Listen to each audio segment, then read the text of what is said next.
सोचिए, अगर संसद चाहे तो संविधान का कोई भी हिस्सा बदल दे, मौलिक अधिकार हटा दे, चुनाव खत्म कर दे, न्यायपालिका को कमजोर कर दे, तो क्या भारत फिर भी लोकतंत्र कहलाएगा?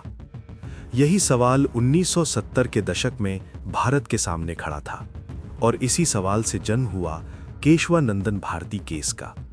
कहानी शुरू होती है केरल के एक शांत मठ से।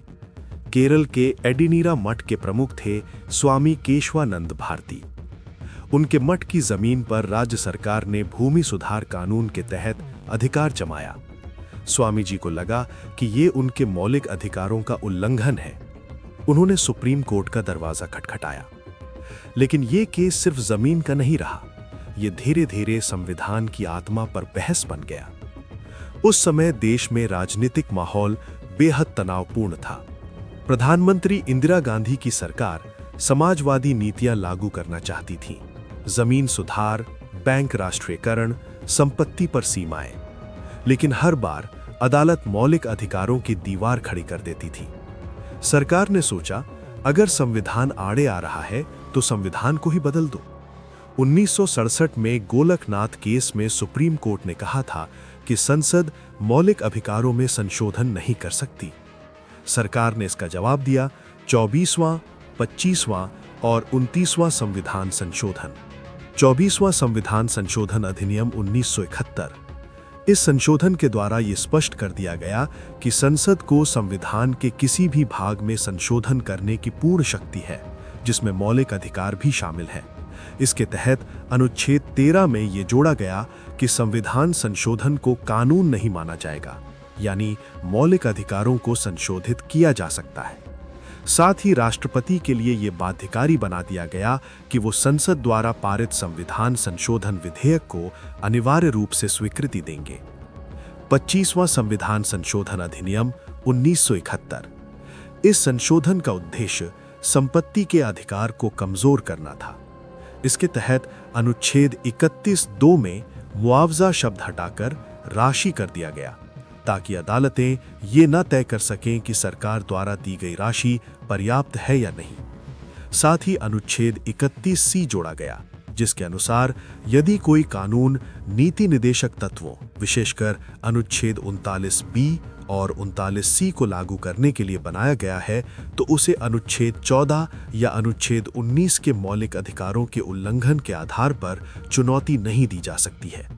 ये संशोधन डीपीएसपी को फंडामेंटल राइट्स पर प्राथमिकता देता है। 29वां संविधान संशोधन अधिनियम 1972। इस संशोधन के द्वारा केरल भूमि सुधार अधिनियम से संबंधित कुछ कानूनों को संविधान की 9वीं अनुसूची में डाला गया। 9वीं अनुसूची में शामिल होने का अर्थ था कि ये कानून न्यायिक समीक्षा से बाहर रहेंगे और मौलिक अधिकारों के उल्लंघन के आधार पर इन्हें चुनौती नहीं दी जा सकेगी। संदेश साफ था, पार्लियामेंटिस सुप्रीम। यहीं से सवाल उठा, क्या संसद की शक्ति असीमित है या संविधान में कुछ ऐसा है जिसे कोई भी सरकार नहीं छू सकती? 1973 में सुप्रीम कोर्ट की अब तक की सबसे बड़ी बेंच 13 जजों की संविधान पीठ बैठी। 6 महीने तक सुनवाई चली। इतिहास, दर्शन, लोकतंत्र, संविधान सभा की बहसें, सब कुछ अदालत के सामने रखा गया। अंततः 24 अप्रैल 1973 को फैसला आया। फैसला बेहद महीन संतुलन वाला था। कोर्ट ने कहा, हां, संसद संविधान में संशोधन कर सकती है, लेकिन वो संविधान की बेसिक स्ट्रक्चर को नष्ट नहीं कर सकती। यहीं से जन्म हुआ संविधान के मूल ढांचे के सिद्धांत का, अर्थात बेसिक स्ट्रक्चर डॉक्ट्रिन का। कोर्ट ने यह भी स्पष्ट किया कि कुछ मूल तत्व ऐसे हैं जो संविधान की पहचान है: लोकतंत्र, संविधान की सर्वोच्चता, न्यायपालिका की स्वतंत्रता, कानून का शासन, मौलिक अधिकारों का मूल स्वरूप। इनमें बदलाव करना मतलब संविधान को ही तोड़ देना। ये फैसला 7-6 के बेहद करीबी बहुमत से आया और दिलचस्प बात, फैसले के अगले ही दिन chief justice SM Sikri retire हुए और सरकार ने सीनियर जजों को छोड़कर EN राय को CJI बना दिया। इससे साफ हो गया कि ये केस सिर्फ कानून का नहीं, सत्ता और संविधान के बीच संघर्ष का था।